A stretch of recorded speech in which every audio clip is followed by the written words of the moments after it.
ఎర్రచందనం కోట్ల రూపాయల ఖరీదు చేసే ఎర్రచందనం దశాబ్దాలుగా అక్రమంగా విదేశాలకు తరలిపోతుంది.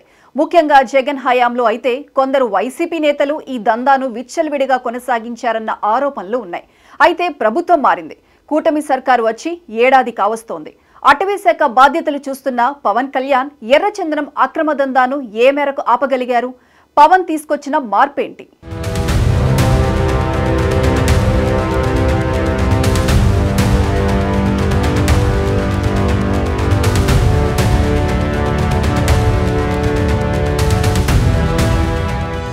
ప్రజాపాలన అందించే దిశగా కూటమి సర్కార్ ప్రయత్నాలు చేస్తోంది. జగన్ హయాంలో విధ్వంసానికి గురైన వ్యవస్థను గాడిన పెట్టే దిశగా చర్యలు తీసుకుంటోంది. చంద్రబాబు, పవన్ కళ్యాణ్ ఆ దిశగా తమ వంతు ప్రయత్నాలు చేస్తున్నారు. ముఖ్యంగా పవన్ కళ్యాణ్ తన శాఖలకు న్యాయం చేయడమే కాకుండా రాష్ట్రాన్ని గాడిన పెట్టేందుకు తన వంతు కృషి చేస్తున్నారు. పంచాయతీరాజ్, గ్రామీణాభివృద్ధి శాఖల్లో తన మార్కు చూపిస్తున్నారు. పాలనకు పవన్ కొత్తే కావచ్చు, కానీ ప్రజా సమస్యలపై ఆయనకు పూర్తిస్థాయి అవగాహన ఉంది. జగన్ పాలనలో కుదేలైన వ్యవస్థల్లో ఏం చేస్తే మార్పు వస్తుందన్న అవగాహన ఉంది. దీంతో గ్రామాల అభివృద్ధి కోసం పవన్ కళ్యాణ్ తీసుకుంటున్న నిర్ణయాలపై అందరి చూపు నెలకొంది. ఇంకోవైపు అటవీశాఖ బాధ్యతలు కూడా చూస్తున్న పవన్ ఆ శాఖలోనూ అనేక సంస్కరణలు తీసుకొచ్చారు. వైసీపీ హయాంలో రోజుకో చోట ఎర్రచందనం లారీలు పట్టివేత అంటూ వార్తలు వచ్చేవి. అయితే కూటమి సర్కారు వచ్చాక, పవన్ అటవీశాఖ బాధ్యతలు తీసుకువచ్చాక ఆ శాఖలో సమూలంగా ప్రక్షాళన చేసి సంస్కరణలు తీసుకొచ్చారు. దీంతో ఇప్పుడు ఎర్రచందనం దుంగలను స్మగ్లింగ్ చేసే ధైర్యం చేయలేకపోతున్నారు స్మగ్లర్లు.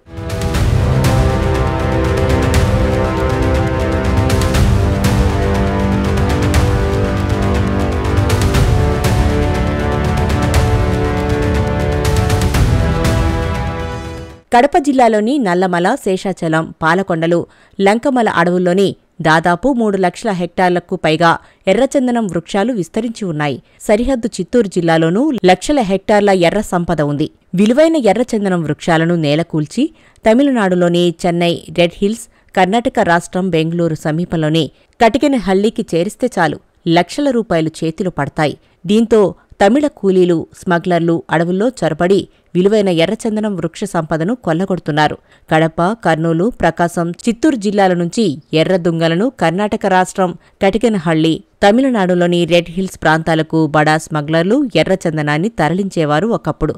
అక్కడ నుంచి చైనా, దుబాయ్, సింగపూర్, ఇండోనేషియా, ఉత్తర కొరియా, దక్షిణ కొరియా, ఉత్తర అమెరికా, జపాన్ వంటి దేశాలకు ఎగుమతి చేసేవారు. అక్రమార్కులకు పోలీస్, అటవీ శాఖాధికారులు కొందరు సహకరిస్తున్నారనే విమర్శలు ఉండేవి. అయితే పవన్ కళ్యాణ్ అటవీశాఖ మంత్రిగా బాధ్యతలు స్వీకరించిన తర్వాత ఎర్రచందనం స్మగ్లింగ్ను అరికట్టేందుకు పలు చర్యలు ప్రారంభించారు. శేషాచలం అడవుల నుంచి ఎర్రచందనం అక్రమ రవాణాను అరికట్టేందుకు ప్రత్యేక చర్య ప్రణాళిక రూపొందించారు.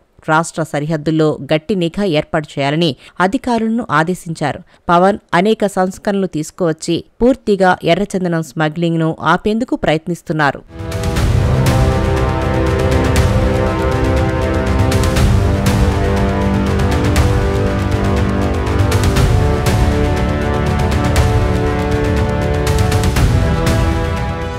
శేషాచలం అటవీ ప్రాంతం నుంచి అక్రమంగా తరలి వెళ్తున్న ఎర్రచందనం తాలూకు లెక్కలు తేల్చాలని అధికారుల్ని ఆదేశించారు డిప్యూటీ సీఎం. చిన్నా చితక దొంగల్ని మాత్రమే కాదు, పెద్ద తలకాయల్ని పట్టుకోవాలంటూ అధికారులతో సమీక్ష చేశారు. పవన్ దెబ్బకు ఎర్రచందనం స్మగ్లర్లు హడలిపోతున్నారు. బోర్డర్లను పటిష్టం చేస్తే ఎర్రచందనం అక్రమ రవాణాన్ని అరికట్టడం పెద్ద కష్టం కాదు. అయితే అడుగడుగునా అవినీతి పేరుకుపోయింది వ్యవస్థలో. ఆ వ్యవస్థను మార్చడమే లక్ష్యంగా అడుగులు వేస్తున్నారు పవన్. వైసీపీ హయాంలో ఎర్రచందనం స్మగ్లర్లకు రాష్ట్రంలో అనధికారికంగా రెడ్ కార్పెట్ వేశారని, కీలక పదవుల్లో ఉన్నవారు ఎర్రచందనం స్మగ్లర్లుగా ఆరోపణలు ఎదుర్కొన్న విషయమూ తెలిసిందే. రాజకీయ ప్రేరేపితం లేకుండా శేషాచలం అడవుల నుంచి ఎర్రచందనాన్ని అక్రమంగా పెద్ద ఎత్తున తరలించడం అనేది చిన్న విషయం కాదు. మరి ఆ రాజకీయ ప్రేరేపిత వ్యవహారాన్ని డిప్యూటీ సీఎం పవన్ కళ్యాణ్ ఏడాదిలోపే అదుపులోకి తెచ్చే ప్రయత్నం చేశారు.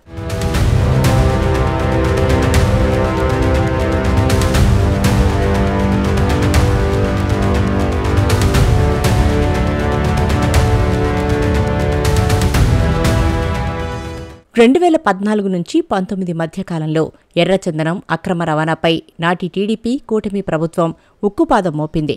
20 మంది ఎన్కౌంటర్ కూడా అయ్యారు. క్షేత్రస్థాయి నుంచి కింగ్ పిన్ల వరకు ఆరా తీసింది.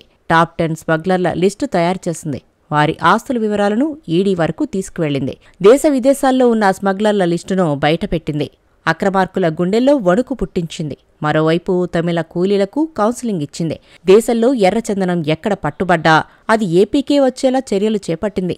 పొలిటికల్గా ఎవరు ఈ దందాకు సపోర్టు చేస్తున్నారో గుర్తించారు. కానీ గత 5 ఏళ్లలో మాత్రం సీన్ మొత్తం రివర్సుగా మారింది. మళ్లీ కూటమి సర్కారు వచ్చాక ఎక్కడికక్కడ ఎర్రచందనం అక్రమ రవాణాను అడ్డుకుని దాన్ని తరలిస్తున్న వారిని అరెస్టు చేశారు. పవన్ దెబ్బకు ఎర్రచందనం స్మగ్లర్లు హడలిపోయారు. అయితే ఎర్రచందనం రాష్ట్రానికే పరిమితమైన సమస్య కాదు. పవన్ అన్నట్టుగా దీని మూలాలు అంతర్జాతీయ స్థాయి వరకు విస్తరించాయి. ఈ నేపథ్యంలో ఎర్రచందనం అక్రమ రవాణాకు అడ్డుకట్ట పడాలంటే పవన్ ఇంకా గట్టిగానే కృషి చేయాల్సి ఉంటుందని పరిశీలకులు చెబుతున్నారు.